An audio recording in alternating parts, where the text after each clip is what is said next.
तो जैसा मैंने आपसे कहा था कि मैं आपकी हेल्प करूँगा ये सिखाने में कि पहले कुछ मिनट की केस टेकिंग में किसी मेडिसिन को हम कैसे पेशेंट के अंदर पहचानें।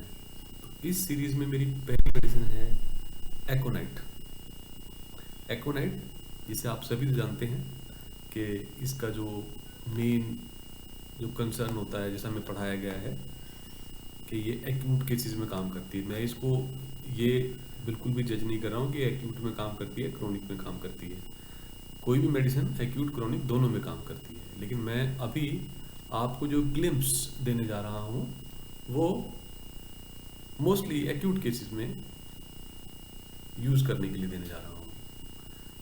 कभी कभी ये क्रोनिक में भी यूज़ हो जाएगा, लेकिन इस तरह का पेशेंट मोस्टली आपके पास एक्यूट कंडीशन में आएगा और आप उसको कुछ ही मिनट में पकड़ पाएंगे।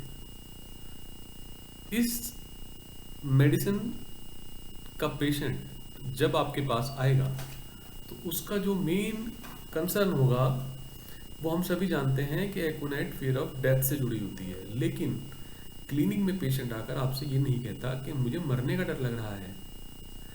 पेशेंट एकोनाइट का आएगा, वो घबराया हुआ ही आएगा।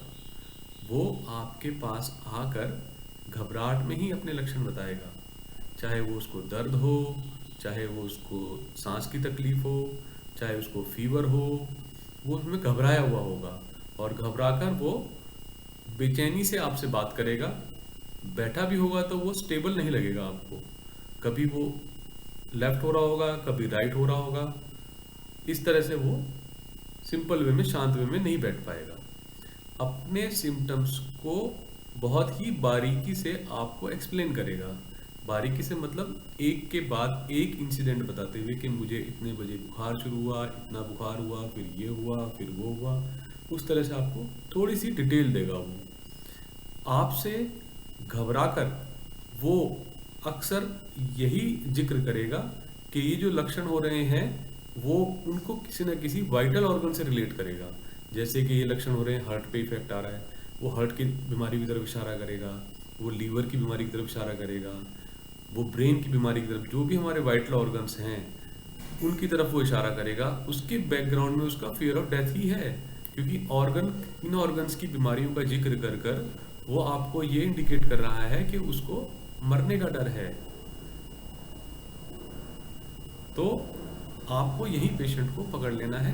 अगर उसको आपने, अगर उसको वो बुखार में है या किसी तरह के पेन में है और वो उसके वाइटल ऑर्गन से जुड़े हुए नहीं है, और अगर आप उसको ये कह देंगे एक बार कि नहीं, ये उसने आपसे कहा कि मेरे को लग रहा है कि मेरी चेस्ट में पेन हो रहा है और डॉक्टर साहब मुझे तो थोड़ा घबराहट हो रही है, तो वो आपसे डायरेक्ट नहीं भी कह रहा है, तो आप समझ सकते हैं कि वो अपने हर्ट की बात कर रहा है। आप उसको जैसे ही बोलेंगे कि नहीं नहीं, ये हर्ट का पेन नहीं है, ये आपकी हर्ट की बीमारी का सिम्टम नहीं है, जैसे ही उसको तसल्ली होगी वो शांत हो जाएगा। उसकी जो बेचैनी है, जो उसके एक तरफ से दूसरी तरफ मूव करने वाली स्थिति है, वो तुरंत कम होनी शुरू हो जाएगी। लक्षण उसे पेन बना रहेगा, लेकिन उसकी बेचैनी कम होनी शुरू हो जाएगी। ये सीधा सीधा इंडिकेशन है कि ये पेशेंट एकोनाइट का है। इससे जुड़ी हुई रूब्रिक्स और डिटेल्स के ऊपर मैं डिटेल वीडियो डालूंगा बाद में। तब तक के लिए धन्यवाद।